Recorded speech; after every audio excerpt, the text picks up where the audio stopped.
உங்கள் தேர்தலை எளிமையாக்கி வாழ்வை அழகாக்கும் நித்ரா மேட்ரிமோனி. திருமணம் செய்ய உடனே பதிவு செய்யுங்கள்.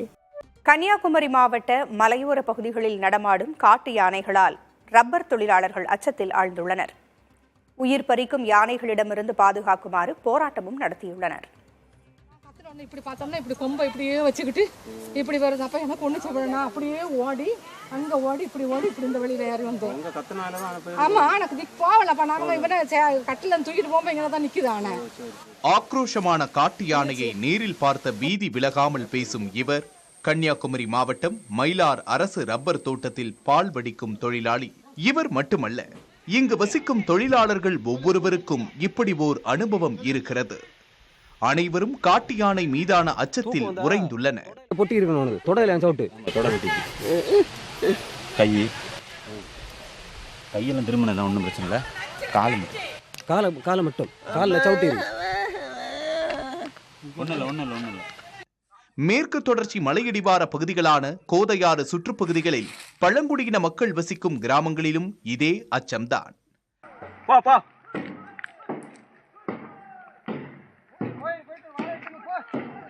நாங்கள் உங்கள் வயிற்று படப்பு தான் வந்திருக்கோம். எனக்கு ஒன்றும் பண்ணாத, போயிடு அப்படியே. தொழிலாளர்கள் பலர் யானைகளால் உயிரிழப்பதும் படுகாயமடைவதும் வாடிக்கையாகிவிட்டது. குட்டியாட்டு மிஷினுக்கு வருது, கல்லாட்டு மிஷின் எல்லாரும் அங்கே வந்து தான் பிரிஞ்சு இந்த ஆணையில் போய் எல்லா இடத்துலையும் வந்து தொழிலாளிக்கு வந்து வேலை செய்ய முடியாத ஒரு நிலைமை ரொம்ப வேதனையோடு இருக்கும். 5-6 அஞ்சில் வச்சு ஏற்கனவே மணின்னு சொல்லி ஒரு ஆள் என் கண்ணு முன்ன போட்டு தான் அது குத்தி சமட்டி தூக்கி மரத்தில் அடித்து கொண்டது. அது இன்னும் நினைச்சாலும் நமக்கு சங்கடமும் கண்ணீரும் வரதான் செய்யுது.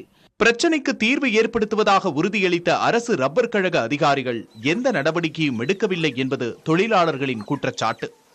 யானை மிதித்தால் காயமுறும் தொழிலாளர்களை கொண்டு செல்ல ஆம்புலன்ஸ் இல்லை என்றும், ஆம்புலன்ஸாக பயன்படுத்தப்படும் ஜீப்பும் தற்போது பயன்பாட்டில் இல்லை என்றும் கூறுகிறார்கள் அவர்கள். ஆம்புலன்ஸுக்கு பதிலாக ஒரு ஜீப்புங்கிற பேரில் ஆம்புலன்ஸுக்கு இந்த பகுதியில் இருந்தது. அந்த ஜீப்பும் கடந்த 3 மாதமாக டயர் பஞ்சர்னு சொல்லி அந்த ஜீப் ஒதுக்கி வைக்கிறது. அவசர சிகிச்சைக்கு தேவைப்படக்கூடிய இந்த ஜீப்பை அந்த மெடிக்கல் ட்ரிப்பை தவிர வேறு எதுக்குமே பயன்படுத்தக்கூடாதுன்னு பல தடவை நாங்கள் சொன்ன பிறகும் நிர்வாகம் வந்து அந்த ஜீப்பை வந்து இதர தேவைகளுக்கு ஜீப்பை தொடர்ந்து பயன்படுத்துகிறாங்க. வன விலங்குகளிடமிருந்து பாதுகாக்கும் நடவடிக்கை கோரி தொழிலாளர்கள் வேலை நிறுத்தமும் நடத்தினர். அப்போது நடந்த பேச்சுவார்த்தையில் தவணை கேட்டிருக்கிறது அரசு தரப்பு.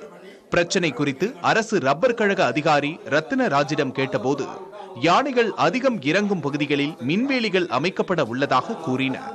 புதிய தலைமுறைக்காக ஒளிப்பதிவாளர் சதீஷுடன் செய்தியாளர் மனு. உங்கள் தேர்தலை எளிமையாக்கி வாழ்வை அழகாக்கும் நித்ரா மேட்ரிமோனி. திருமணம் செய்ய உடனே பதிவு செய்யுங்கள்.